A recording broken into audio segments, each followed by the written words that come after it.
চলুন আজ দেখে আসি বরিশাল ঢাকা বরিশাল রুটে চলাচলকারী মানামি লঞ্চের সিঙ্গেল কেবিন কেমন হয়। আমি এখন বিলাসবহুল মানামি লঞ্চের একটি সিঙ্গেল কেবিনে প্রবেশ করেছি।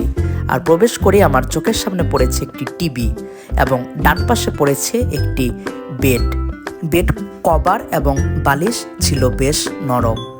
আর ওনারা একটি কম্বল প্রোভাইড করে। মাথার উপরে রয়েছে একটি ফ্যান এবং ফ্যানের পাশে রয়েছে বেশ বড় একটি মিরর। বেডের পাশে অর্থাৎ মাথার উপরে এরকম ডিম লাইটের মতো লাইট দেওয়া আছে। যদি আপনারা কেবিনের মেন লাইটটি অফ করেন সেক্ষেত্রে এটি ডিম লাইট হিসাবে ব্যবহার করতে পারবেন। কেবিনের বাইরে থেকে আপনারা এরকম একটি ভিউ পাবেন এবং কেবিনের বাইরে একটি টেবিল এবং চেয়ার রয়েছে। ওই চেয়ারে বসে নদীর ঠিক এরকম একটি সুন্দর ভিউ আপনারা দেখতে পারবেন। বিলাসবহুল মানামি লঞ্চের এই সিঙ্গেল কেবিনটির মূল্য 1000 টাকা। বর্তমানে পদ্মা সেতু হয়ে ঢাকা থেকে গাড়িতে করে খুব সহজেই বরিশাল যাওয়া যায়, কিন্তু বরিশাল যাওয়ার আসল মজাটাই রয়েছে লঞ্চ ভ্রমণে। আপনারা যদি নৌপথে ঢাকা থেকে বরিশাল লঞ্চ ভ্রমণের পরিকল্পনা করেন তাহলে এই বিলাসবহুল মানামি লঞ্চটি দেখতে পারেন।